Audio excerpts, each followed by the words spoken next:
There is no peace in sight in Ukraine. Donald Trump's effort to stop the war is failing. Vladimir Putin keeps rejecting the deals that Trump has offered. In the spring, he was offered the US recognition of Crimea and the lifting of the American sanctions, and Europe would most likely have removed sanctions too. This was the best deal Putin could get. Territorial gains, an end to isolation, zero consequences for his barbaric invasion, and Trump embracing him as a friend. But Putin walked away. In August, at the Alaska summit, Putin reportedly asked for the part of Donbas that he still hasn't occupied. Although it would be a very difficult decision, one can imagine Ukraine eventually agreeing to trade the rest of Donbas for peace and sovereignty. Rather than take a pretty good deal, Putin chose war again. Why? Here are the reasons that make it so hard for him to abandon his devastating war. First and foremost, Putin is not interested in territory. Another land grab won't make him happy. He doesn't care about Donbas. In 2014, after annexing Crimea and invading parts of Donbas, Putin never recognized the sovereignty of the so-called People's Republics of Donbas, even though they held referendums, or rather staged them, and declared independence on that basis. Back then, Putin needed Donbas inside Ukraine as a tool to destroy Ukraine from within as a sovereign state.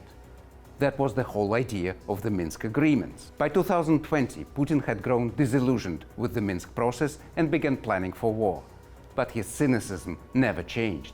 In February 2022, 2 days before the full-scale invasion, Putin finally ordered to recognize these Donbas republics as independent states, again, only to use this recognition as a tool, as a pretext for his war effort. We recognized them, signed a mutual assistance treaty with them, and in accordance with the treaty as well as Article 51 of the UN Charter, we are providing them with military assistance. From 2014 onward, Putin's ambition was to subjugate Ukraine. In March 2022, the draft Istanbul Agreement brought this to another level. A demilitarized, defenseless Ukraine subdued by Russia. The Istanbul Agreement, which never came to life, amounted to the capitulation of Ukraine. And since Trump got involved, the Kremlin's aim has been to enforce the Istanbul framework as a basis for a peace deal with Ukraine, which would lead to the same result. As political analyst Tatiana Stanovaya recently wrote on X, capturing additional Ukrainian territory is not Putin's goal.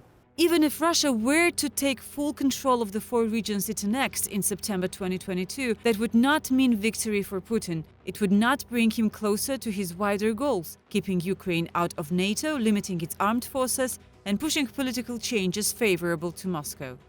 In the spring and throughout the summer, Putin hoped that Trump would bring Ukraine into a deal on his terms. A deal that, with a few token concessions, he presented to Trump as a compromise at the Alaska summit. For instance, he would not take Zaporizhia and Kherson, the other 2 regions of Ukraine that he had already formally annexed, but is unlikely ever to capture. He reportedly agreed to give a written promise that he would not attack Ukraine or Europe, and he claimed he had never opposed Ukraine's bid to enter the European Union, unlike NATO membership, which he always portrayed as his chief concern. We have never objected to that. As for NATO, that is a different matter. This is a lie.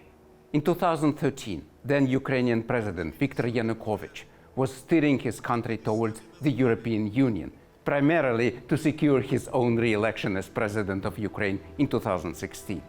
And it was Putin who twisted Yanukovych's arm on the eve of Ukraine's signing of the association agreement with the EU and forced him to back out. That, in turn, triggered Euromaidan, the uprising against Yanukovych as Putin's puppet. Putin does not object to Ukraine joining the EU because he assumes it will never get there once his demands are met.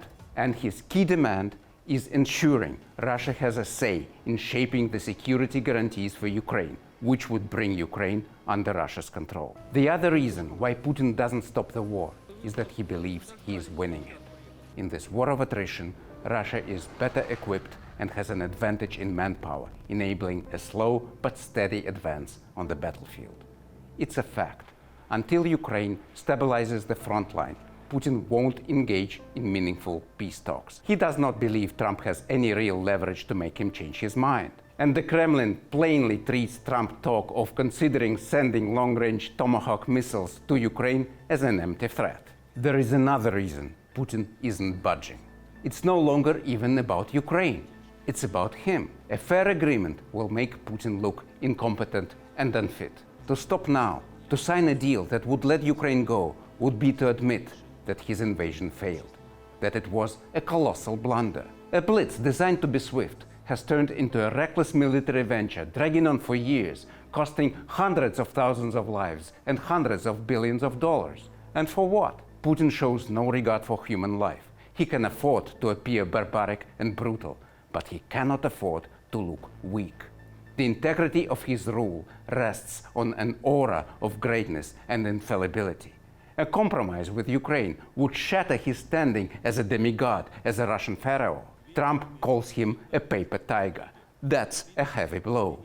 And drawing a line now would prove Trump right. This is why Putin can't stop until he secures a major shift in the war that he will be able to present as a victory. Zelensky leaving office would possibly qualify, but Zelensky would not step down until the war is over anyway, which makes it an impasse. And so Putin keeps going, determined not to look like a paper tiger right here and now. And there is yet another profound reason Putin won't stop. The point is this: his war has changed him. It has transformed his rule into a different type of leadership.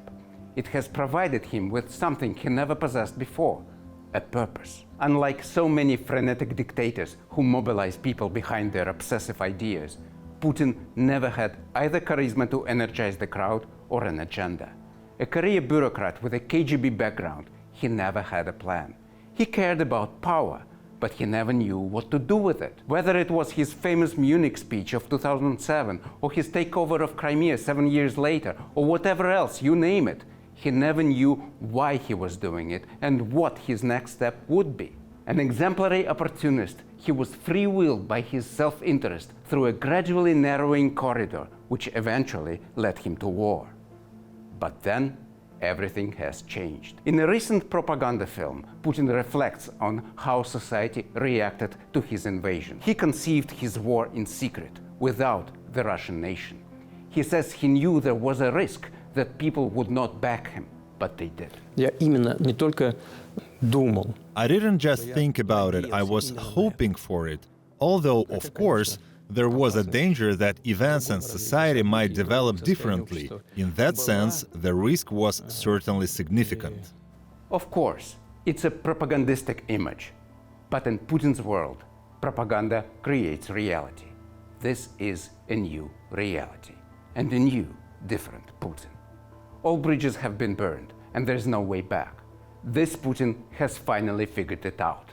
The puzzle has fallen into place. Everything he has done now acquires meaning. He has emerged as a national leader in his own right. He has a mission, a faith, war, and he believes he has converted the nation to it. This is a culminating stage of Putinism. It rests on war. If the war ends, everything falls apart.